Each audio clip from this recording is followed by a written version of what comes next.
who's excited? Yes! Yes. So it is in fact the morning. We are in Carolina. So let's sing about it. Why don't we? Break your legs, right there now. Now I me bop, bop, bop, bop, bop, bop. What do you bang like? What make money like? What hair like? I want to be your lady, baby. The game is on, give me a call. I have a room full of the brightest and best young women in the state of South Carolina.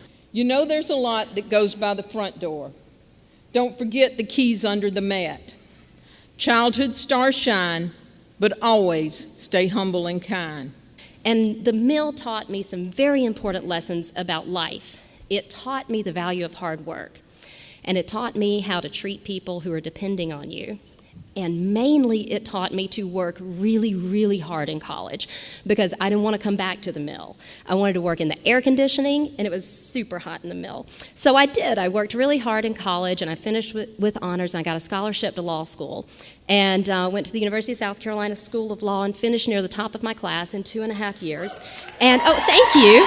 There is growth in the struggle. There's growth in saying, I'm going to try to do this, and even if I don't get in or even if I don't succeed, I am going to grow from that. Now, I'm excited about the fact that you will someday be taking care of us. I'm encouraged about the choices that you've already made in life. Just in my short 16 years in the Senate, I've seen young ladies sitting where you're sitting that are today holding office in the state of South Carolina and other offices that are already the CEOs. I actually have a question for Senator Shealy also. So I've heard a little bit about how you got on the ballot and how you struggled, and I just was wondering how you persevered through that whole thing of getting kicked off and not being able to run and then getting to run kind of thing. Well, when I ran for office, it was a struggle. If you go online and look up ballot debacle of 2012, you will find out that almost every candidate in the state of South Carolina got kicked off the ballot. I had to run as a petition candidate. I hit 20,000 doors in 6 weeks. I have a pair of Wonder Woman tennis shoes to prove it, and I actually have them framed in my office, and they are Wonder Woman tennis shoes, by the way. And we beat that crazy guy by 10%, and that's how I got elected. So, in your opinion, what is going to be the biggest issue facing us as we reach the age that we can be in public office? Be prepared. To the best of your ability, seek your economic security and be liberal in your living of life, but be very conservative of what you have for the prospects of being preserved for your generation and even the next.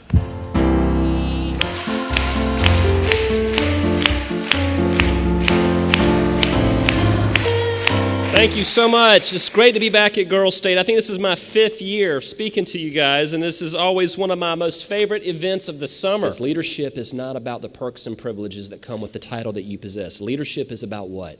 Service. Serving those who you've been placed in a position of authority over, or who have placed you in a position of authority over them, to be responsible for their welfare over yours.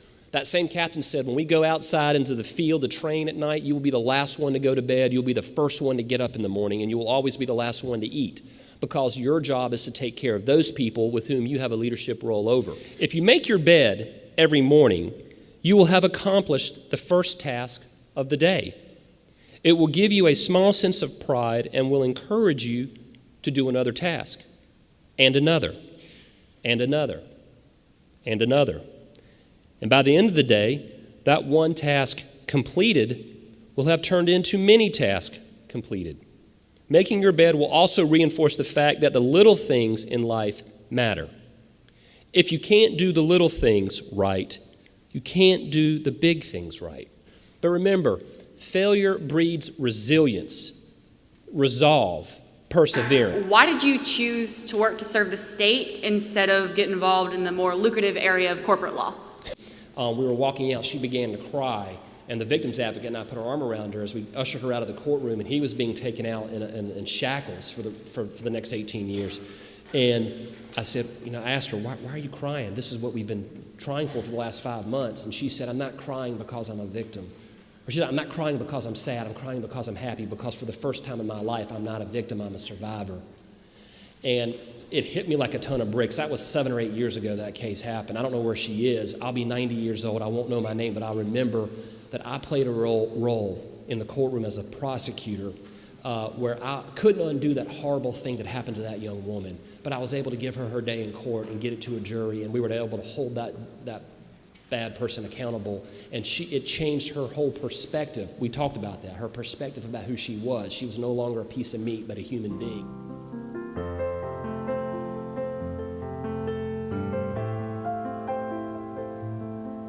And I also have to bring you the greetings of 1,100 boys who are going to be waiting for you on Friday. But this program that you're in this week will change your lives forever, as you've probably heard many, many times before, and it will.